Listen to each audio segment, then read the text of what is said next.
Hello everybody, this is Daryl Eunice and welcome back to my channel.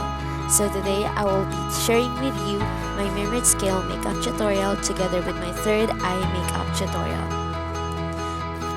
By the way, I've ordered that product for only 200 to 300 pesos in Lazada online shopping. Medyo mahirap siyang gamitin since dumidikit siya sa daliri, and kapag dumikit siya sa daliri, sama-sama na siya. So, ang nangyayari, naghihiwa-hiwalay yung product. Pero, I was able to really manage it. So, that's it guys. And let's move on to the eye makeup tutorial. I am using my Beauty Glaze eyeshadow makeup. I've ordered it online and it's really pigmented one. It's good and I highly recommend it to all of you. On this part, I am already putting the darker shade of the color. With the help of M&Co Cosmetics liquid eyeliner, I was able to draw a mermaid scale.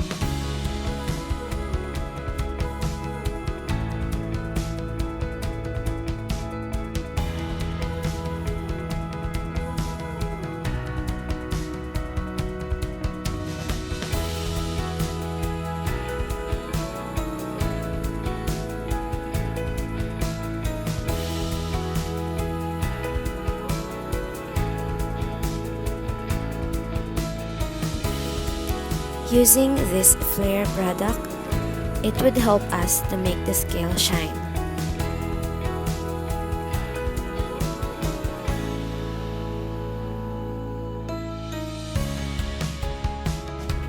And finally, I am already putting the base for my eyeshadow makeup tutorial. On this part, I am already putting the lightest color that I have on my eyeshadow palette. After the lightest color, I also use a darker one. And after that, I put a concealer. Next is the flare glittery style.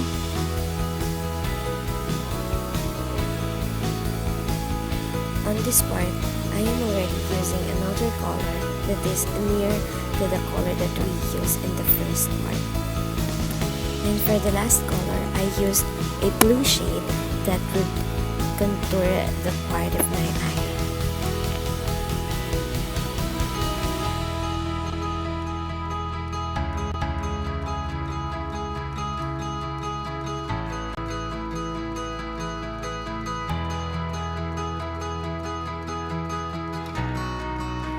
To cover my dark circles, I am using a red lipstick.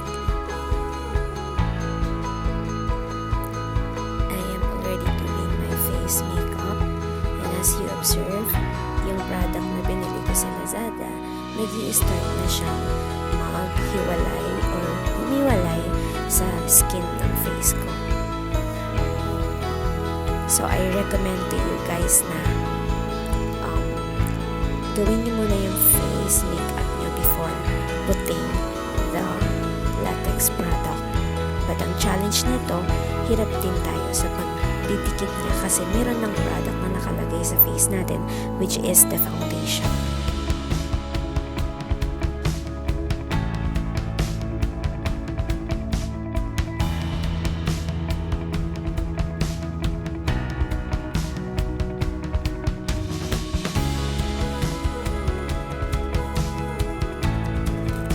Don't worry for the product na natatanggal sa face ko. Later, I'll be able to fix that.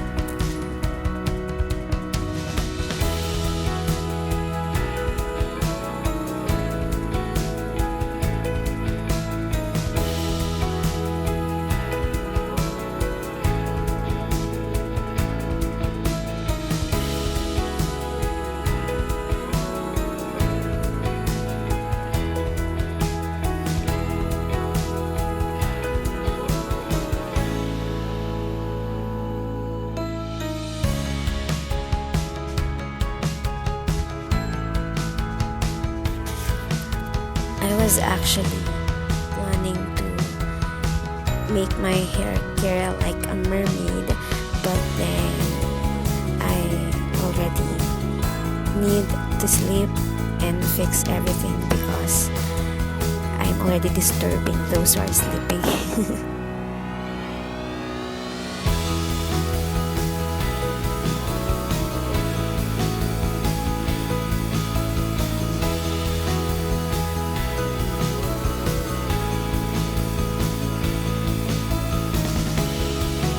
Next time that I would be doing this look, I'll be using tissue naman para mas kumapit siya sa face ko.